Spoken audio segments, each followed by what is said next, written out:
आज का दिन बड़ा पावन दिन है और इस पावन अवसर पर आप सभी को गुरु पूर्णिमा की हार्दिक शुभकामनाएं, बधाई, अभिनंदन। गुरु का अर्थ है अंधकार से प्रकाश की तरफ ले जाने वाला व्यक्तित्व। और जो गुरु अगर हम देखें, वैसे भौतिक रूप से देखें तो सबसे पहली गुरु अपनी मां होती है, जो गर्भावस्था से लेकर के अपना जो एक तरह से कह सकते हैं कि ज्ञान देने का काम करती है। महाभारत काल के अंदर अभिमन्यु की कहानी आपने सुनी होगी। उसने सारी युद्ध की जो कलाएं हैं, कौशल है, वो उसने मां के गर्भ में सीखा था। ये उदाहरण हमें यह दर्शाता है कि किसी भी बालक या बालिका की जो ज्ञान की शुरुआत है ग्रहण करने की, वो उसके मां के गर्भ काल से ही, गर्भावस्था से शुरू होती है। इसके पश्चात प्रथम माता के रूप में, प्रथम गुरु के रूप में मां को दर्जा दिया गया है, प्रथम गुरु का दर्जा। फिर मां के साथ में इसके पिताजी, परिवार के सदस्य, अग्रज, वडील, दादा दादी, नाना नानी और जो भी घर के सदस्य हैं, पूरी फैमिली के जो मेंबर्स हैं, चाहे वो परिवार के कोई भी सदस्य हो सकते हैं, सब मिलकर के किसी बालक या बालिका के व्यक्तित्व का विकास करते हैं, उसको शिक्षा के साथ संस्कार देने का काम करते हैं। इसके बाद में जब वह बालक और बालिका जब विद्यालय के लिए नर्सरी से लेकर के प्राइमरी तक की शिक्षा प्राप्त करने के लिए स्कूल में प्रवेश लेते हैं, तब भूमिका शिक्षकों की होती है, गुरुजनों की होती है, जिसमें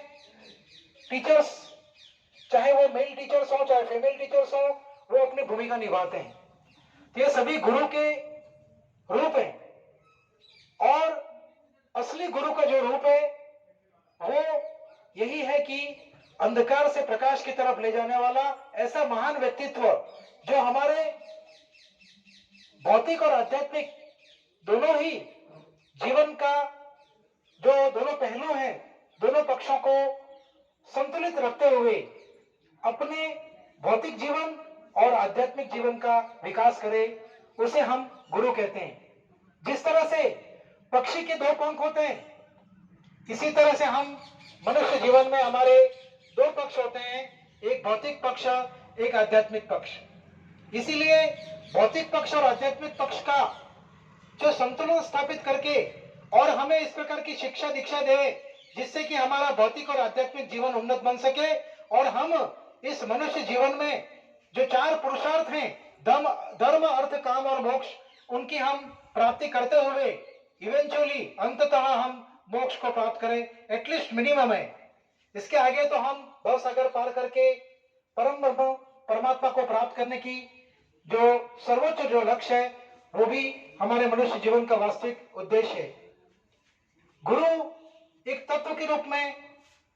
माना गया है, वेदों में इसे तत्व माना गया है, और वह तत्व जो हमें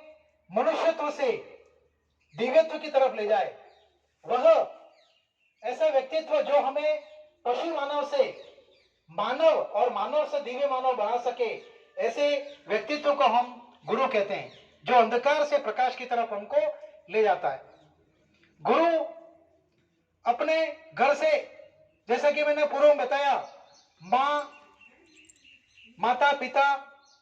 दादा दादी, नाना नानी, जो भी हमारे घर के फैमिली मेंबर्स हैं, वो पहले गुरु का रोल अदा करते हैं। तत्पश्चात स्कूलों में, स्कूल्स के अंदर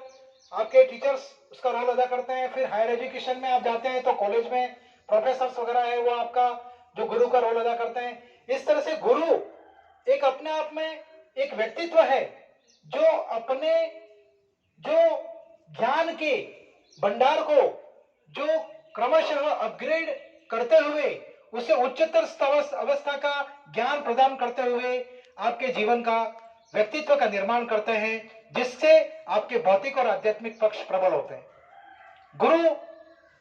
अगर हम देखा जाए, जैसे कि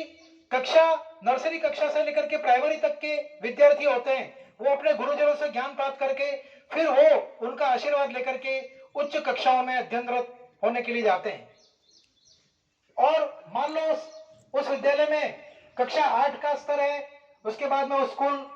नहीं है तो वह 8वीं का स्तर प्राप्त करके फिर उच्च और जहां 9, 10, 11, 12 है वहां पर जाकर के अध्ययन करते हैं। फिर वहां के गुरुजन उनको और आशीर्वाद देकर के आगे भेजते हैं, जो महाविद्यालय की शिक्षा, कॉलेज की शिक्षा उनको प्रदान की जाती है। इसी तरह से व्यवसायिक और प्रोफेशनल जो प्रशिक्षित